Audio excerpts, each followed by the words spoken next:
বাংলাদেশের সাবেক স্বরাষ্ট্র প্রতিমন্ত্রী ও বিএনপি নেতা লুৎফুজ্জামান বাবরকে নিয়ে আবারও আলোচনা শুরু হয়েছে। তার অতীত কর্মকাণ্ড, বিশেষ করে ভারতের উত্তর পূর্বাঞ্চলীয় 7 সিস্টার্স খ্যাত 7 রাজ্যের বিষয়ে তার ভূমিকা আজও উপমহাদেশের ভূ রাজনীতিতে আলোচনার কেন্দ্রবিন্দু।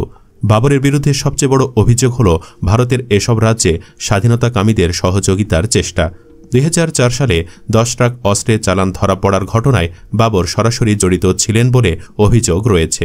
ওই অস্ত্রগুলোর উদ্দেশ্য ছিল 7 সিস্টার্স অঞ্চলের স্বাধীনতাকামীদের হাতে তুলে দেওয়া। চীন ও পাকিস্তান মিলে ভারতের যতটা অস্থিতিশীলতা তৈরি করতে পারেনি, বাবরের পরিকল্পনা তাতে আরও ভয়াবহ পরিণতি আনতে পারত বলে ধারণা করা হয়। উদ্ধারকৃত অস্ত্রগুলোর বাজার মূল্য ছিল প্রায় 27,000 কোটি টাকা।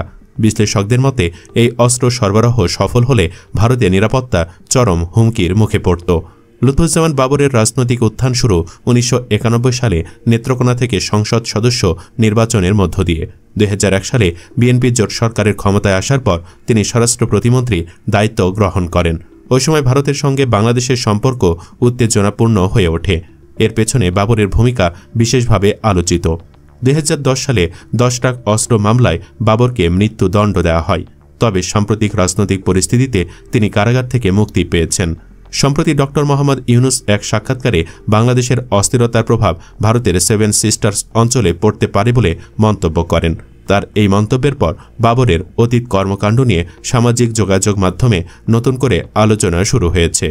উই আর লুকিং ফর শত্রুজ জনপ্রিয় এ ডায়লগটি দিয়েছিলেন একসময়ের জনপ্রিয় বিএনপি নেতা লুৎফুজ্জামান বাবর। 10 ট্রাক অস্ত্র মামলায় দীর্ঘ কারাভোগের পর অবশেষে সম্প্রতি মুক্তি পেয়েছেন তিনি। কিন্তু বাবরকে অনেকে ডাকেন 7 বোনের এক ভাই হিসেবে। 17 বছর পর জেল থেকে বের হওয়া বাবরকে কেন 7 বোনের এক ভাই বলা হয়, কিংবা তার 7 বোনই বা কারা?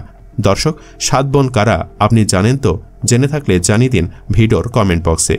ভিডিওটি ভালো লাগলে একটি লাইক এবং বাবর সাহেবের সর্বশেষ আপডেট পেতে আমাদের চ্যানেলটি সাবস্ক্রাইব করে সাথেই থাকুন। ধন্যবাদ এতক্ষণ সাথে থাকার জন্য।